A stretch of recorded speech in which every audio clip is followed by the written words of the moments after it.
মালদায় নতুন জেলা বিদ্যালয় পরিদর্শকের পদে যোগদান করলেন মৃন্ময় রায়। সোমবার সকালে গৌড় এক্সপ্রেস চেপে তিনি মালদা এসে পৌঁছান।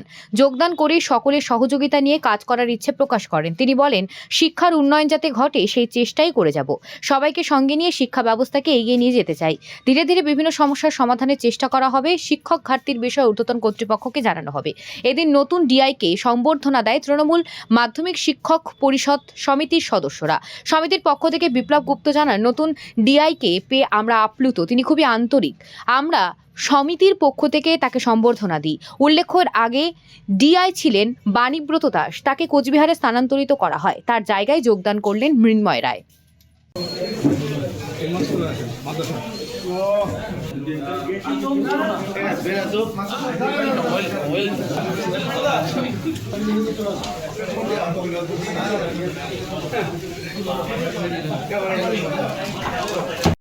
খুব ভালো লাগছে, সবার এসছেন, সহযোগিতা আশা করি সবার কাছ থেকে পাবো এবং শিক্ষার উন্নয়নের জন্য যতটা করার দরকার আমি চেষ্টা করব। সকলের সহযোগিতা আমি আশা করছি, এটাই আমার মূল বক্তব্য। প্রথম লক্ষ্য কী থাকবে আপনার?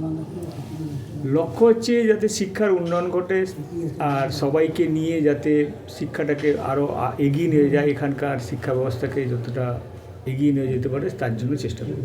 মালদা জেলাতে শিক্ষকের একটা ঘাটতি রয়েছে করে, সেটা কিভাবে দেখবেন? এটা তো এই মুহূর্তে বলতে পারবো না, আমি তো নতুন জয়েন করলাম। আমি দেখি, তারপর যতটা সম্ভব আমি উপরে হায়ার অথরিটিকে জানিয়ে যতটা কী করা যায় সেটা চেষ্টা করব।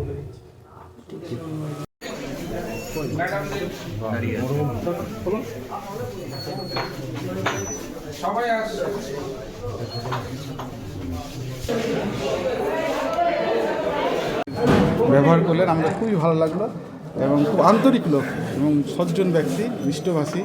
তাকে খুব ভালো লাগলো আমাদের। আমরা সমস্ত টিচাররা, মাধ্যমিক শিক্ষকের সমিতির যারা টিচাররা রয়েছে, আমরা সবাই এখানে এসেছি এবং তাকে আমরা সম্বোধনা জ্ঞাপন করলাম আজকে তৃণমূল মাধ্যমিক শিক্ষক সমিতির পক্ষ থেকে। আপনার নাম? আমার নাম বিপ্লব গুপ্ত। ঠিক আছে।